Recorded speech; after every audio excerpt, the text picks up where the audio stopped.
Well, I'm shooting this on a pretty windy day, but I had hooked up this pipe and realized that I could probably shoot a video on how I start this spring system up in the spring. We cannot run this during the winter because it is very shallow and our ground freezes down to about 3 feet, 4 feet in some areas. So this is our well. You can go back into my other videos here and see how my system is set up. This well will continue to run all winter long, and we'll usually have a large ice sheet that'll be throughout here. We had an unseasonably warm spring. Usually when I come up here, there's still ice throughout here. When I go down to the tank, there might still be some ice. I haven't been down there yet. So down here, there's a connector. If I go down there, it'll probably fall. But this connector right down here, it is where we sever the connection in the fall and I reconnect it in the spring. And it'll just sit there and run all winter long. And if you look down here, I'm using a cell phone here, so that's why it's pretty bad when you zoom in. This will completely flood during the winter, and I don't know if this camera will pick it up, you can see just a little bit of ice right over in there.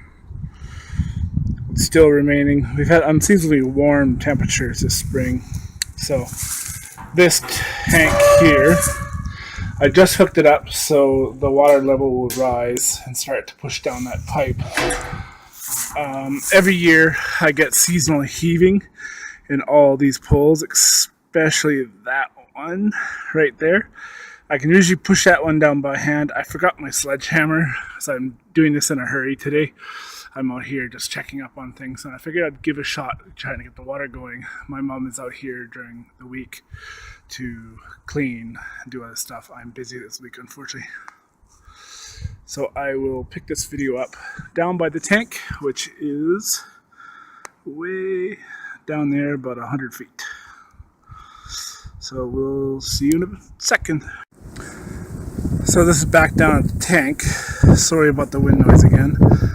So up here is the well. Probably can't see it just in the bush there. So I tried to push these down, but apparently the ground is still frozen, so I'm probably going to fail at getting this started if the tank fills enough today. Now every year I get trees falling down, so I have to come up here and clear the line. We get stuff that falls on the line once in a while. And last year I attempted to clean this tank. Never got around to putting in a centrifugal filter. Just didn't have time to make one. And in the bottom of the tank, you probably won't be able to see it, but inside this tank, I'll try and turn my flashlight on. If I can turn my light on, which you can't do while you're filming. There's a bunch of sludge. In the bottom of the tank, there is a bunch of sludge, which I'll have to come up and water back out. I call it water backing. You can basically it's called siphoning. So what you do is you go in with a large hose and you can siphon off the bottom of the tank, and it sucks all the debris off the bottom of the tank, which I'll do later. What it is, it's an iron-eating bacteria that is in the well, and it just migrates down the pipe.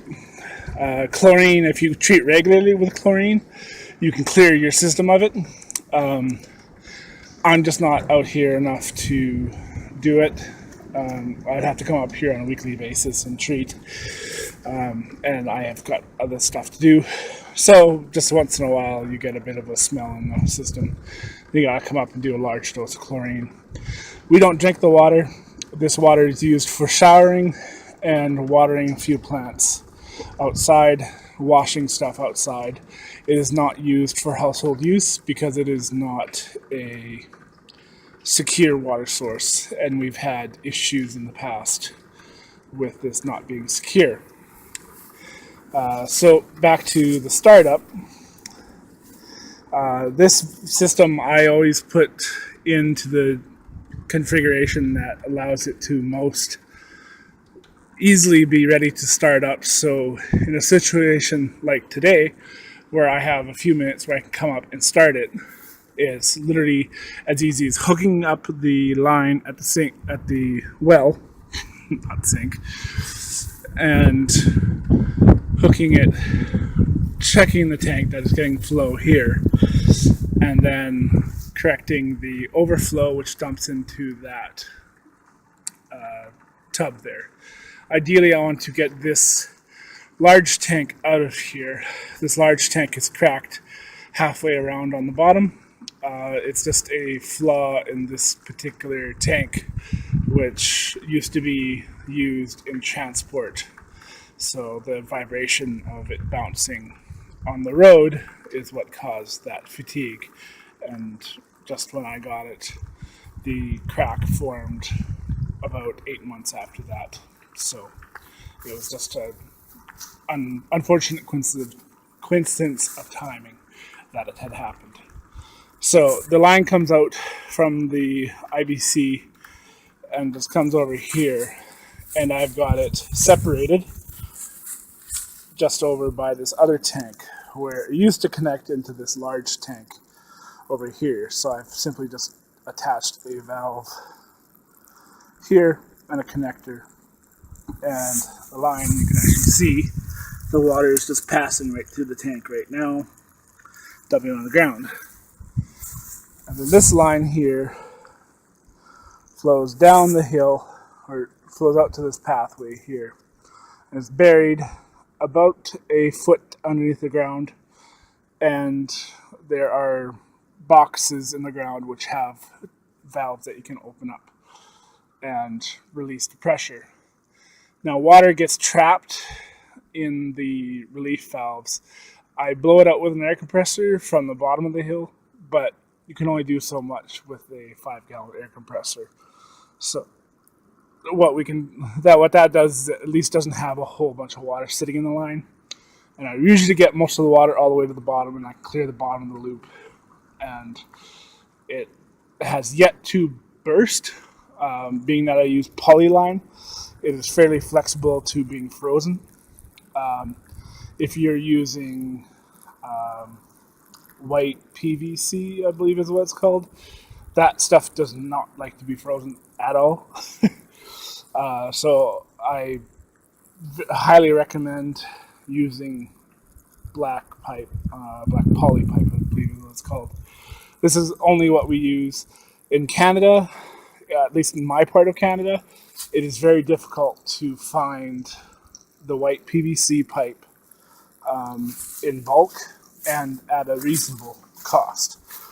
I buy this stuff in 10-foot lengths for just doing any of my any hard plumbing stuff, like the overflow that's inside this tank, which comes up from the center and flows over to this pipe here, which then will go from there and into this old cast iron tub. So that's how this system will work. So all I do is I just connect these two into here, which I need both hands for. So I have to cut the video off to do it. But yeah, those two will be connected together. And being that there's not a whole lot of pressure at this end, I just use a single clamp. There might be 5 pounds of pressure at this end. At the bottom of the hill, at the first tap, I get about 22 psi when the tank is full up here. I think it's about 22 psi. And at the bottom of the loop, I get 21 psi. So the biggest restriction is the 1-inch line that we used, well, I guess it would be 22 years ago when my father installed this system. So my recommendation, if you're going over 100 feet, I would size your line higher than 1 inch to accommodate for a higher flow.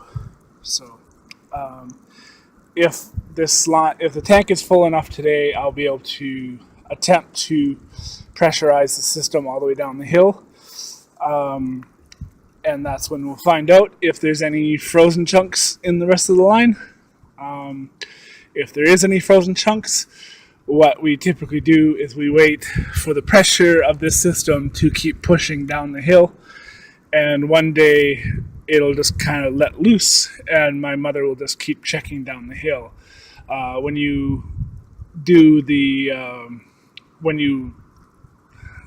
prime the system all the way from the bottom of the hill, you have to let about 150 gallons of water through the entire system to get all the air bubbles out. When you release each individual air valve through here, you can do it with about 100 gallons of water on the first initial run. If you end up running the system dry, you can do it about 50 gallons. So I'll try and edit this video down so I'm not rambling so much. But if you see all this ice, this is all ice. All of this is from, well, not all of it, but it comes from the overflow of that cistern. And if you look back in my videos, there's a really bad handheld from one of my old cell phones. And there's a spring that's right, probably about up there. It's not developed or anything, it's just flowing on the side of the hill.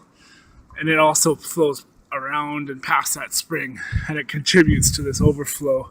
Ideally, I'd love to develop that spring, and that's another about 75 feet higher, maybe 100 feet. And that would up our pressure probably about 8 psi. Remember, the system is all powered by gravity. There's no power required to run the system. And that's the biggest bonus. The entire thing is free to run. The only thing you have to pay is the cost of the material to install the system. And that is completely negligible to what you're looking at in cost of electricity to move the amount of water that we run through the system in a season.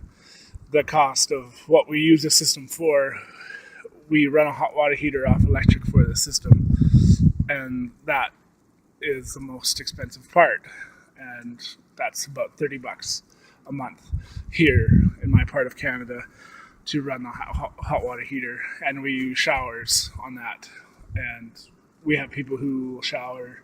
I myself will shower 20 minutes in that shower. Next person can hop right in that shower. We don't have to worry about running out of water, and it's great.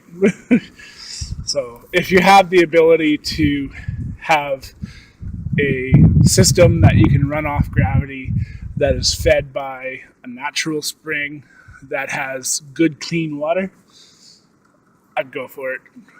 It is the best thing that my father ever did for this property. It's just unfortunate we can't run it year-round. To put in a year-round system would be $8,000 to $9,000, and being that this is just a property that is used seasonally, it's not worth it. So I'll hopefully pick up the video from when I start to attempt to pressurize the system. Thanks a lot.